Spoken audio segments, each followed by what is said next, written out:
YouTube fam, Fat Man Zoom back with the Hitchhiker's Guide to Cancer, day 145, June 24th. We got the updates and we have a lot to go over. I probably will leave some out just because there's so much. And to be candid, I am absolutely drained, exhausted. I spent the entire day yesterday with doctors at Hopkins, Duke. I'll explain all that. And certainly there's been an interesting turn of events. But let me first give you sort of a recap of where we were the last time we spoke. We didn't have great news. I had an MRI, my third MRI on June 1st, which was standard and expected. Hopkins doctors had said that all was clear. I began my third round of chemo. And a couple days later, I hear from Duke, hey, we need you down here immediately. And they had read the MRI and saw a second tumor. Their course of action that they had recommended, which I had said in the last video, was they're going to try a new type of chemo. So I had 3 rounds of an initial chemo called Timidor. I'm going to move to a new type of chemo called Lumostine, which is every 6 weeks. I take 1 pill. Side effects are similar. There's other risk factors, but all you need to know is it's intended to have a greater impact. So Duke thinks that we may have a better result on attacking the second tumor and subsequently dealing with the first tumor with this new pill. Raleigh wants to see me every 6 weeks. So August 1st and 2nd will be my next trip down there, and I'll be there every 6 weeks following that, doing an MRI, doing a scan, tracking the tumor progression. So I updated you on that. Was a little frustrated, but that was how I intended us to move forward. I was to begin my new chemo yesterday. My system had needed 2 weeks to wash out the first chemo because I had already started it because Hopkins thought we were in the clear. Duke, realizing there's a second tumor and needed to change courses, they advised me to let it clear out of my system, and then I was to begin. Hopkins was notified that I needed to get this new chemo. They order my chemo pills, all my medications. I spoke with the doctor before we were to begin, literally the day before we were to begin, and he informs me that he disagrees. There is no second tumor. So feel like I'm in the middle of this battle and my head's spinning. Now, bear in mind, Duke is my primary. They make decisions. I've charged them with leading the care. Hopkins is simply because I'm local, and that's not a knock against the institution, but for glioblastoma, what I have, they are the leader. Hopkins is prestigious. However, they do have a tumor center. They, in my opinion, through my research, they are not to the level of Duke for glioblastoma. So Hopkins, you're only charged to do MRIs. You're only charged to fill prescriptions. I am open to hearing any perspective, but ultimately I'm going to take the word of Duke. So now there's this back and forth, and the Hopkins doctor essentially says to me, I disagree, and I'm not going to order your second chemo. So I didn't take the chemo yesterday. I don't have it in hand.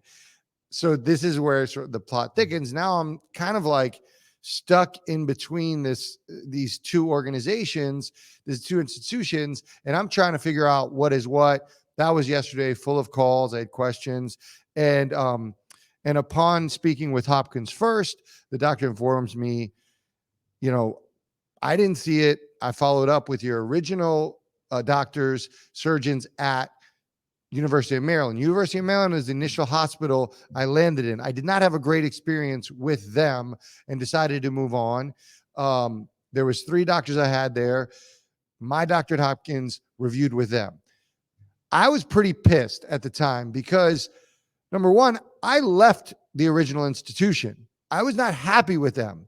So for Hopkins to come back to me and say, hey, I conferred with your original doctors and they agree with me, or they feel like what showed up on the MRI is within the radiation treatment field and it's normal. It's not a new tumor. That's fair if that's what you think. But if your justification is simply that you talked to the original team that I moved on from because I didn't have a great experience, that is not a strong case in my mind. So all that did was increase my frustration. But that's neither here nor there. I spoke with Duke, talked to Duke, asked him a couple questions. Actually, I asked him a bunch of questions. But what was important was I did want to get to the bottom of, like, how do two institutions see two different things on the same scans?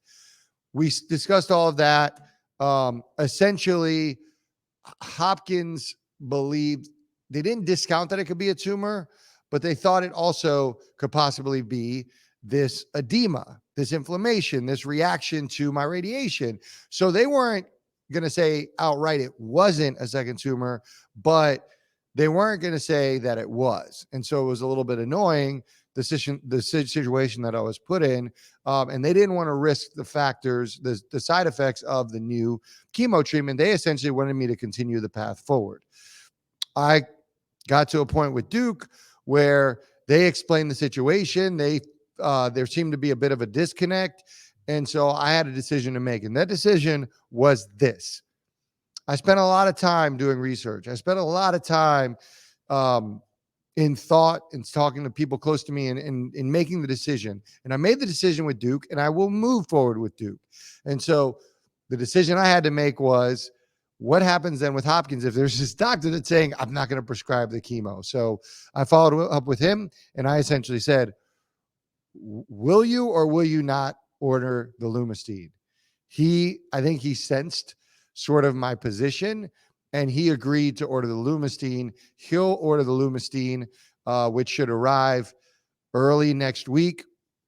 So we're moving forward with that. I do have another decision to make, which is, this is the second sort of run-in I've had with Hopkins. What do I do? I'll update you guys on that in the future. There is something there, but I don't want to get too much into that. The bottom line is, albeit late, I will be starting the chemo next week. So as soon as I receive it, I will take that chemo, and 6 weeks from there, I'll go to Duke and we'll move forward. And hopefully this tumor shrinks, this enhancement in the MRI shrinks, and it's all good news.